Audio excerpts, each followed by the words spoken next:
Hello friends, welcome back to my new video. मैं Kamal Sharma, founder of Busy Spark, फिर से आपके साथ में एक बहुत ही जबरदस्त वीडियो लेके आया हूँ। आज का जो टॉपिक है वो ऐसे लोगों के लिए आज का टॉपिक है जो डिसीजन नहीं बना पाते हैं कि कैसे डिसाइड करें कि स्टार्टअप में जॉब करनी है, फिर बड़ी एमएनसी कंपनी में जॉब करनी है।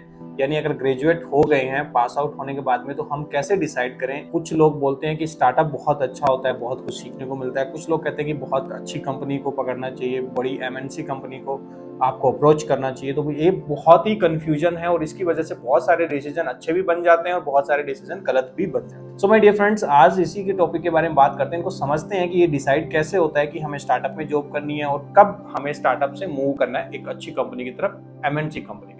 तो चलिए बिना कोई देरी किए हम इस बात को समझते हैं। सबसे पहले मैं आपको हाईली रिकमेंड करूंगा, जब भी ग्रेजुएट होते हो, जब भी आपको अपना करियर की शुरुआत करते हो, तो आप हमेशा एक स्टार्टअप कंपनी से ही करें। क्योंकि स्टार्टअप कंपनी को इसलिए सिलेक्ट करना चाहिए, जो स्टार्टअप्स होते हैं वहां पर आपको काम करने का एक्सपोजर बहुत ज्यादा मिलता है। काम करने का आपको हर तरीके का काम वहां पे सीखने का मौका जो मिलता है, उस टाइम पे आपको अर्निंग के ऊपर फोकस नहीं करना चाहिए। फर्स्ट ऑफ ऑल आपको सिर्फ और सिर्फ फोकस करना चाहिए लर्निंग के ऊपर, और वो लर्निंग की जो एक्सपर्टीज जो आपके अंदर आएगी वो सिर्फ और सिर्फ स्टार्टअप्स वाले ही आपको दे सकते हैं एक अच्छे लेवल पे।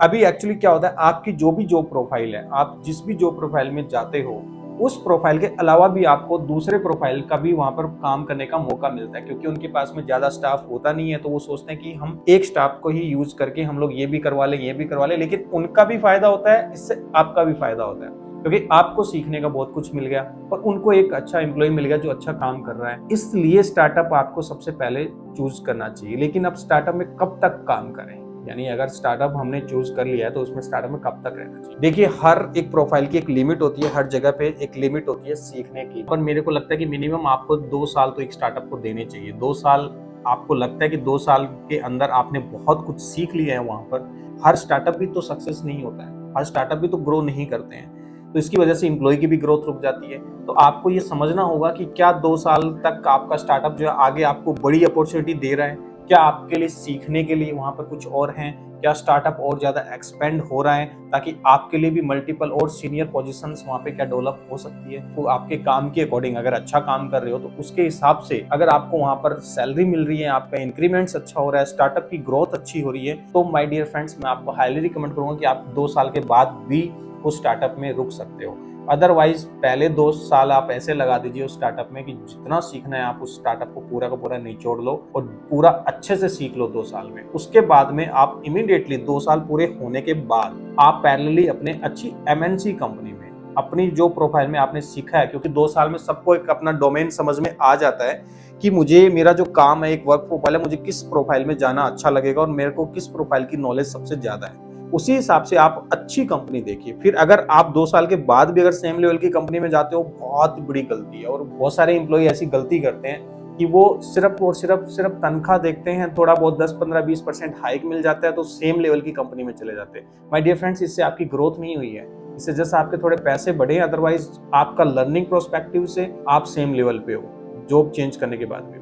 सो इसलिए अगर आपको 2 साल के बाद जाना है तो एक अच्छी कंपनी, चाहे उसमें 2 महीने लग जाए ढूंढने में, 4 महीने लग जाए, कुछ टॉप लिस्टेड कंपनी को आप सिलेक्ट करो, वहां बार बार अप्लाई करो। बहुत सारी अच्छी एमएनसी कंपनीज है, तो ताकि अब वहां पे जाके अपना एक अच्छा डोमेन क्रिएट करो। जो भी प्रोफाइल में आप हो, अब वहां पर उस प्रोफाइल से रिलेटेड आपको बहुत कुछ काम करने का मौका मिलेगा।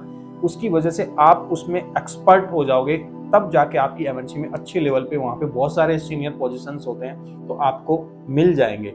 सो इसीलिए ये कंफ्यूजन मैंने आज इस वीडियो के थ्रू आपको दूर करी कि कब तक एक स्टार्टअप में काम करना चाहिए और कब, और चेंज करते टाइम कैसा डिसीजन लेना है। देखिए, बहुत सारे स्टार्टअप्स ऐसे भी हैं आजकल जो बहुत अच्छी ग्रोथ दे रहे हैं, बहुत अच्छे ग्रो हो रहे हैं। तो उन स्टार्टअप्स के साथ में अगर आपको लगता है कि पैसे के साथ आपकी रिस्पेक्ट भी उसी कंपनी में बढ़ती जा रही है, आपका काम है उसकी वैल्यू हो रही है और जेन्युइनली आपके वैल्यू एडिशंस इतने अच्छे हैं कि कंपनी की ग्रोथ हो रही है, तो हो सकता है वो स्टार्टअप आपको वैसे भी नहीं जाना दे। बट आपको ये सोचना है कि क्या आपकी लाइफ के लिए क्या डिसीजन बेटर है। क्या ये स्टार्टअप आपको फील आ रहा है कि यहाँ पे सीखने को और बहुत कुछ मिल रहा है, आपको नए प्रोजेक्ट्स दिए जा रहे हैं, कुछ नया वहां पर एक्सप्लोर करने को आपको मिल रहा है, स्टार्टअप कंपनी मौका दे रही है, इन्वायरमेंट सारा कुछ अच्छा है।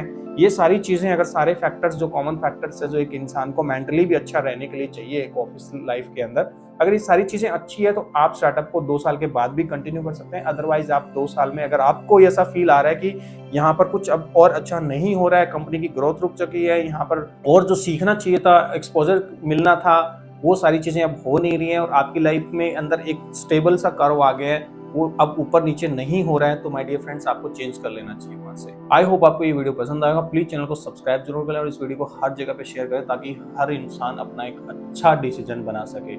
ऐसे ही जबरदस्त और वीडियोस देखने के लिए अपनी पर्सनल और प्रोफेशनल दोनों ग्रोथ के लिए इस चैनल को सब्सक्राइब कर लें। Thank you for watching.